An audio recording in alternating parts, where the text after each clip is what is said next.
கொஞ்சம் அங்கேயே நில்லுங்க ப்ளீஸ்.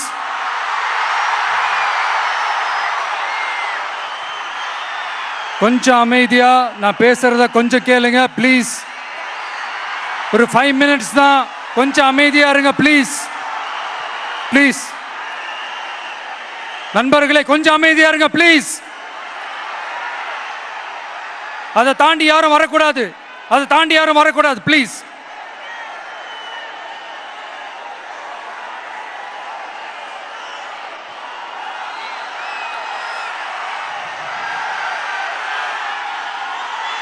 என் நெஞ்சில் குடியிருக்கும்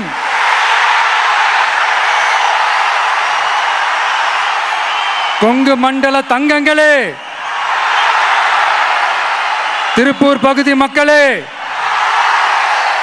உங்கள் அனைவருக்கும் என்னுடைய வணக்கம். டே ஆஃப்டர் டுமாரோ 16th அன்னைக்கு நம்மளுடைய தேர்தல் வாக்குறுதிகளை ஒரு புக்கா வெளியிடுறோம். அதுக்கு முன்னாடி இங்க சில பாயிண்ட்ஸை மட்டும் உங்களுக்கு படிச்சுட்டு போயிடுறேன். அதை மட்டும் கொஞ்சம் கவனமா கேளுங்க ப்ளீஸ் நண்பர்களே. ஓகே, ஆல் வெல் தேர், ஆல் வெல். பேசலாமா? கொஞ்சம் அமைதியா இருங்க ப்ளீஸ். நெசவாளர்கள், சிறு குறு நடுத்தர தொழில்கள் மற்றும் விவசாயிகள் மற்றும் காவல்துறையினர் சம்பந்தமான நம்மளோட அஜெண்டா சிலதை உங்ககிட்ட நான் படிக்கிறேன். ஒன்று, நெசவாளர்களின் தயாரிப்புகளை நேரடியாக சர்வதேச சந்தைகளில் விற்பனை செய்வதற்காக அரசுக்கு சொந்தமான ஒரு உலகளாவிய இ-காமர்ஸ் பிராண்ட் உருவாக்கப்படும்.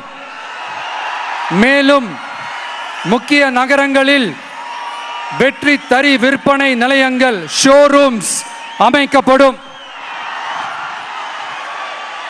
இரண்டாவது, நிலையற்ற நூல் விலை மற்றும் மின்சார நெருக்கடி சுமையை பகிர்ந்து கொள்ள கைத்தறி மற்றும் விசைத்தறி வைத்திருக்கும் ஒவ்வொரு நெசவாளர் குடும்பத்திற்கும் ஆண்டுக்கு 30,000 ரூபாய் வங்கி மூலம் நேரடியாக நமது டிவிக்கு அரசு வழங்கும். மூணாவது, கைத்தறிகளுக்கான இலவச மின்சாரம் 500 யூனிட்டுகளாகவும் விசைத்தறிகளுக்கான இலவச மின்சாரம் 1500 யூனிட்டுகளாகவும் உயர்த்தப்படும். அடுத்தது, நெசவாளர்களின் உற்பத்தி செலவுகளை குறைப்பதற்காக அவர்கள் வழங்கும் நூல், சாயங்கள் மற்றும் ரசாயனங்களுக்கு நமது டிவிக்கு அரசால் 50% மானியம் வழங்கப்படும். அடுத்தது, நமது டிவிக்கு அரசில் அனைத்து நெசவாளர்களுக்கும் ரூபாய் 10 லட்சம் ஆயுள் காப்பீடு வழங்கப்படும். மேலும் நெசவாளர்களின் முதியோர் ஓய்வூதியம் மாதம் 3000 ரூபாயாக உயர்த்தப்படும். குறு சிறு மற்றும் நடுத்தர தொழில்களின் வளர்ச்சி, லட்சக்கணக்கான வேலை வாய்ப்புகளை உருவாக்குற துறையில ஒண்ணுதான் இந்த MSMEs. இந்தியாவிலேயே அதிகமான MSMEs இருக்கிற மாநிலங்கள்ல நம்ம தமிழ்நாடும் ஒண்ணு. ஆனா இப்படிப்பட்ட இந்த பெருமைக்கு இன்னும் மிக பெருமை சேர்த்தது யார் தெரியுமா?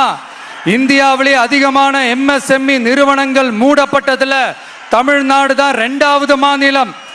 இந்த பெருமையை உண்டாக்குனது தான் திமுக ஆட்சியோட மிகப்பெரிய சாதனை. இப்போ இந்த குறு சிறு மற்றும் நடுத்தர தொழில்களோட வளர்ச்சிக்காக நம்ம டிவிக்கு அரசு என்னெல்லாம் செய்யும்னு கொஞ்சம் பார்க்கலாம். முதல்ல, நெருக்கடியில் உள்ள குறு சிறு மற்றும் நடுத்தர நிறுவனங்களுக்கு உதவுவதற்காக ரூபாய் 15,000 கோடி ஸ்டேட் கிரெடிட் கேரண்டி ஃபண்ட் உருவாக்கப்படும். இரண்டாவது, குறு சிறு மற்றும் நடுத்தர நிறுவனங்கள் மூடப்படுவதற்கான மிகப்பெரிய காரணங்களில் ஒன்று 400% மேல உயர்ந்துள்ள பீக் ஹவர்ஸ் மின் கட்டணம். இது குறிப்பாக ஜவுளி துறையில் உள்ள குறு சிறு மற்றும் நடுத்தர நிறுவனங்களை பாதித்துள்ளது. டிவிகே குறு சிறு மற்றும் நடுத்தர நிறுவனங்களுக்கான MSMEs இந்த பீக் ஹவர்ஸ் மின் கட்டணத்தை நமது டிவிகே அரசு நிறுத்தி வைக்கும்.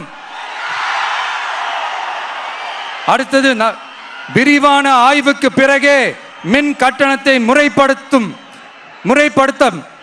மேலும் குறு சிறு மற்றும் நடுத்தர நிறுவனங்கள் அடுத்து வரும் 5 ஆண்டுகளுக்கு 100% மின்சார வரி விலக்கை பெறும். அடுத்தது குறு சிறு மற்றும் நடுத்தர நிறுவனங்கள் உலகளவில் போட்டி போடுவதை உறுதி செய்வதற்காக அவற்றை நவீனமயமாக்க ஒரு யூனிட்டுக்கு ரூபாய் 50 லட்சம் வரை என்ற அளவில் 35% நேரடி மூலதன மானியத்தை நமது டிவிகே அரசு வழங்கும்.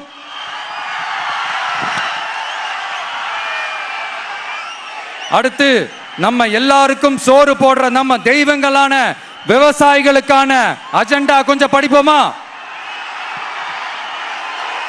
5 ஏக்கருக்கு குறைவான நிலமுள்ள விவசாயிகளுக்கு வேளாண் கூட்டுறவு சங்கங்களில் வாங்கிய பயிர்க்கடன் முழுமையாக தள்ளுபடி செய்யப்படும்.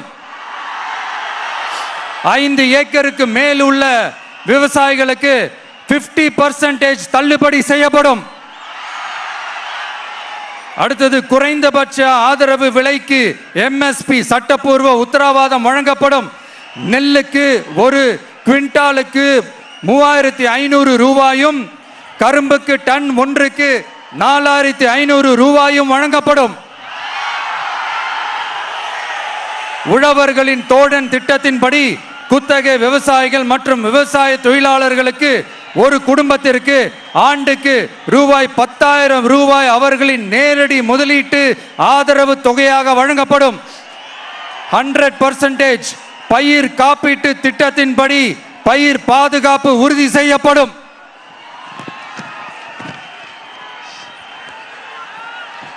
கடைசியாக நமது அரசு ஊழியர்களின் நலனுக்காக பழைய ஓய்வூதிய திட்டம் மீண்டும் வழங்குவது குறித்து நமது டிவிகே அரசு கனிவுடன் பரிசீலித்து மதிப்பீடு செய்யும். அடுத்தது 5 அல்லது அதற்கு மேற்பட்ட ஆண்டுகள் தொடர்ச்சியாக அரசு பணியை நிறைவு செய்துள்ள அனைத்து தற்காலிக ஆசிரியர்கள், செவிலியர்கள் மற்றும் எழுத்தர் பணியாளர்களை நமது டிவிகே அரசு பணி நிரந்தரம் செய்யும். 3வது, பதவி உயர்வுக்கு பணம் பெறும் கலாச்சாரத்தை நமது டிவிகே அரசு முடிவுக்கு கொண்டு வரும். அனைத்து அரசு ஊழியர்களின் இடமாற்றங்களும் வெளிப்படையான மற்றும் கால வரையறைக்கு உட்பட்ட முறையில் நடைமுறைப்படுத்தப்படும். 4வது, காவலர்களின் அடிப்படை மாத ஊதியத்தை 18,200 ரூபாயிலிருந்து 25,000 ரூபாயாக நமது டிவிகே அரசு உயர்த்தும். அதிக மன அழுத்தம் உள்ள பணிகளில் ஈடுபடும் காவலர்களுக்கு பணிப்படியாக மாதம் 1000 ரூபாய் கூடுதலாக வழங்கப்படும். காவலர் நலன் மற்றும் பணி நிபந்தனைகள் சட்டத்தை, அதாவது police welfare and working conditions act, நமது டிவிகே அரசு இயற்றும். அச்சட்டத்தின்படி காவலர்களின் பணி நேரங்கள் முறைப்படுத்தப்படும். அதிக பணி சுமை கொண்ட காவலர்களுக்கு வாரத்திற்கு ஒரு சுழற்சி முறை விடுமுறையை உறுதி செய்யப்படும். சலவை படியை, அதாவது வாஷிங் அலவன்ஸ் 500 ரூபாயிலிருந்து 1000 ரூபாயாக உயர்த்தப்படும். மேலும் மதுரை, கோயம்புத்தூர், திருச்சி, திருநெல்வேலி, சேலம் மற்றும் வேலூர் ஆகிய இடங்களில் காவலர் நல மருத்துவமனைகள் நமது டிவிகே அரசு நிறுவும். கடைசியாக, பெண் காவல்துறை அதிகாரிகள் பாதுகாப்பு நெறிமுறை அல்லது பாதுகாப்பு பணிகளுக்கு பணியமர்த்தப்பட மாட்டார்கள். பெண் காவல்துறை பணியாளர்களுக்கென தனி ஓய்வறைகளும் நடமாடும் டாய்லெட் யூனிட்டுகளும் அமைக்கப்படும்.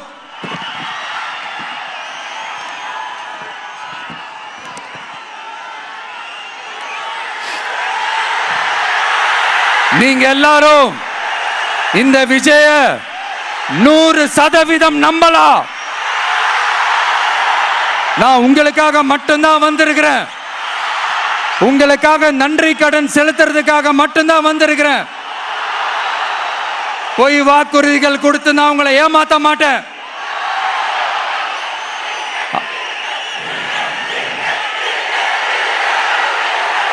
அதனால உங்க அண்ணனுக்கு, உங்க தம்பிக்கு, உங்க மகனுக்கு, உங்க பிள்ளைக்கு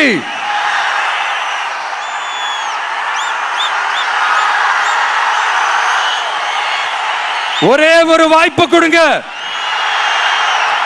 தயவு செஞ்சு விசில் சின்னத்துக்கு ஓட்டு போடுங்க. இது ஒரு விசில் புரட்சி தேர்தலா இருக்கணும். கான்பிடென்டா இருங்க. நல்லதே நடக்கும். வெற்றி நிச்சயம், வெற்றி நிச்சயம், வெற்றி நிச்சயம்.